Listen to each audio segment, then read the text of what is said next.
বিয়ের আগে দেখা যেত আমি মাছ পছন্দ করতাম না, বিয়ের পরেও অনেক বছর মাছ পছন্দ করি না, কিন্তু কয়েক বছর যাবত না আমার মাছ খুব ভালো লাগে।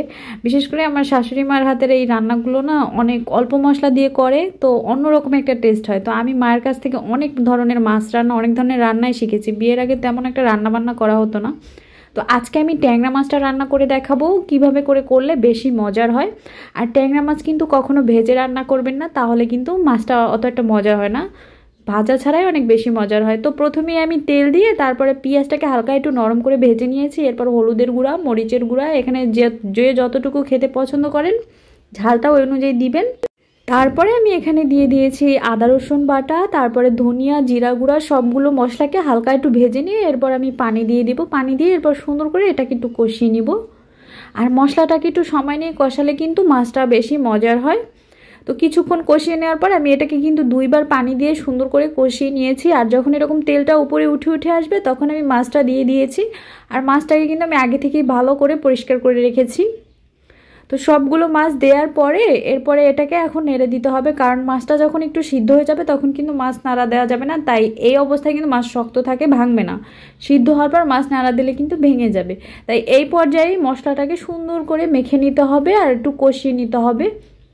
আর এই কাজটা একটু সময় নিয়ে করলে কি হবে, মাছটা না খেতে বেশি মজার হয়, মশলাটা মাছের মধ্যে সুন্দরভাবে ঢুকে। আর এই ট্যাংরা মাছটা কিন্তু আমার অনেক বেশি এখন ভাল লাগে।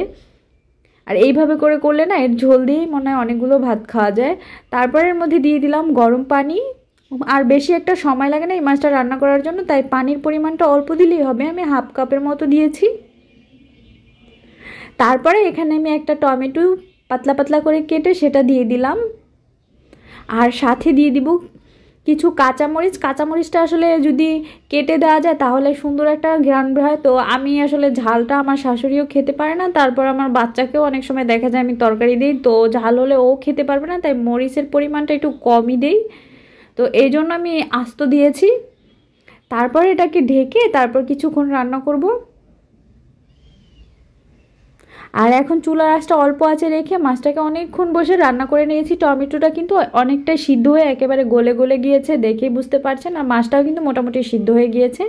তো এই পর্যায়ে আমি দিয়ে দিচ্ছি ধনিয়া পাতা। আর এই শীতের সময় না ধনিয়া পাতা দিলে না মাছের টেস্টটা আরও দ্বিগুণ হয়ে যায় আমার কাছে মনে হয়।